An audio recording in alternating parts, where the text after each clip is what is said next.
လက်ရှိတန်းတန်းကိုမြင့်မသွားရင်တော့မှဒီလိုနှိမ့်သွားရတာမျိုးတော့အဖြစ်မခံနိုင်ဘူးအခုဒီလိုလေးပဲထိန်းတာဒါပေမဲ့ဒီလိုတက်မသွားဘူးဒီလိုဖြစ်မသွားဘဲနဲ့ဒီလိုဆင်းရမယ့်အဖြစ်မျိုးကြတော့ကျူလေးလက်မခံနိုင်တာပေါ့နော်ဟဲ့ချူးနေလားလောင်းကိုချူးလောင်းသူကတစ်ချိန်နေမှာအကယ်မရမှာတေးကြတယ်မင်းတို့လည်းဘာလို့ဒီလိုလာလို့လက်ချင်းဝင်ရတော့ရမှာပဲရမှာတစ်နေ့မှရမှာတေးကြတယ်သူစူးစားတယ်ဟိုးလွန်ခဲ့တဲ့10နှစ်လောက်ကလေးကတွေ့ရတယ်ဒီနေ့ဒီချိန်ထိပေါ့ဥပမာဆိုဟာဒါလေးကတော့ချူလေးဖြစ်နိုင်တယ်ဆိုဘောင်းဝင်ရဲလားတို့ဘာလို့စကလုံးတွေပေါ့ဟာကိုဘယ်လောက်ထိစူးစမ်းပေးရမှာလဲပေါ့နော်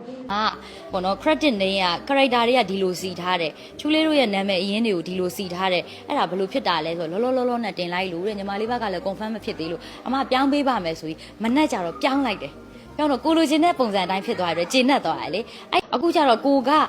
အရင်လိုမျိုးပေါ့နော်လာသမျှ welcome လုပ်ပြီးရိုက်နေရလို့မဟုတ်ဘူးတကယ်ကိုပေါ့နော်အနှစ်သာရကြံတာကိုပဲဒီ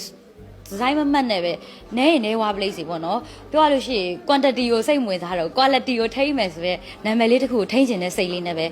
အခက်ခဲလေးဖြစ်သွားတာပေါ့နော်ဟုတ်ဒီနေ့တွေ့တော့လေသူကပြောပြနေတာကျေးဇူးများကြီးတင်ပါတယ်